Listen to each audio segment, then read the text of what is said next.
एक चुड़ैल मुर्गियाँ पालती थी। रात को उनके अंडे खाकर अपना पेट भरती थी। एक दिन एक नागिन अपने अंडे ले जा रही होती है। तभी उसका एक अंडा चुड़ैल की मुर्गियों के पास गिर जाता है। शाम को जब चुड़ैल अपनी मुर्गियों के पास जाती है तब उसे वो अंडा दिखाई देता है। चुड़ैल उसे अपने घर में एक टेबल पर रख देती है। सुबह को देखती है कि वो अंडा बहुत बड़ा बन गया है और वो हिल रहा है। चुड़ैल उसके नजदीक जाती है। तब तक वो अंडा टूट जाता है और उसमें से एक सांप बाहर निकलता है। चुड़ैल को वो पसंद आता है। उस दिन से सांप चुड़ैल को ही अपनी माँ समझने लगता है और उसकी मुर्गियों पर नजर रखने लगता है। चुड़ैल के दिन अब मजे से कट रहे थे। शाम को वो सांप मुर्गियों के अंडे लेकर चुड़ैल के सामने रख देता था। चुड़ैल और सांप दोनों मिलकर उन अंडों को खाकर मस्त जीवन जी रहे थे। लेकिन एक दिन एक जलपरी सांप को मुर्गियों के पास देख लेती है और उसे अपने पास बुला लेती है और उसे कहती है, तुम यहाँ क्या कर रहे हो?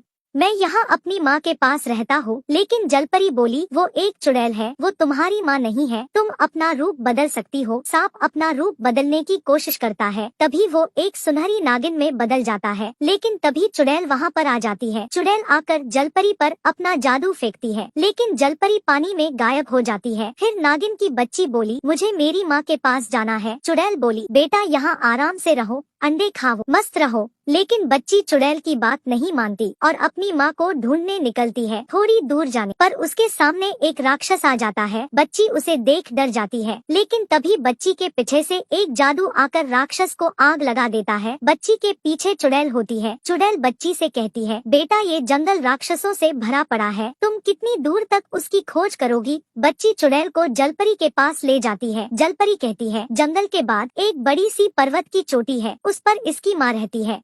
चुड़ैल और नागिन की बेटी नागिन को ढूंढने निकलते हैं। चलते चलते बर्फीला जंगल लगता है। तभी नागिन की बेटी अचानक बेहोश होकर गिर जाती है। भागता हुआ एक राक्षस आकर बच्ची को उठाकर जंगल के अंदर ले जाता है। चुड़ैल भी राक्षस के पीछे पीछे जंगल के अंदर तक जाती है। आगे वो देखती है बच्ची रस्सी से बंधी हुई है और हवा में लटक रही है और नीचे एक राक्षस का हवन चल रहा है। चुड़ैल चुपके से बच्ची के पास जाती है और रस्सी को काटने की कोशिश करती है, लेकिन राक्षस चुड़ैल को देख लेता है और उस पर अपना जादू फेंकता है। जैसे ही जादू चुड़ैल से टकराता है, चुड़ैल बेहोश होकर नीचे गिरती है। राक्षस चुड़ैल को भी बच्ची के पास रस्सी से बांधकर हवा में लटका देता है और नीचे हवन करने बैठ जाता है। उसी वक्त नागिन वहाँ पर आ जाती है और अपने नागमणि से राक्षस पर जादू फेंकती है। नागमणि के जादू से राक्षस तड़पने लगता है और मर जाता है। बाद में नागिन चुड़ैल और बच्ची को नीचे उतारती है और चुड़ैल नागिन को उसकी बच्ची सौंप कर चली जाती है।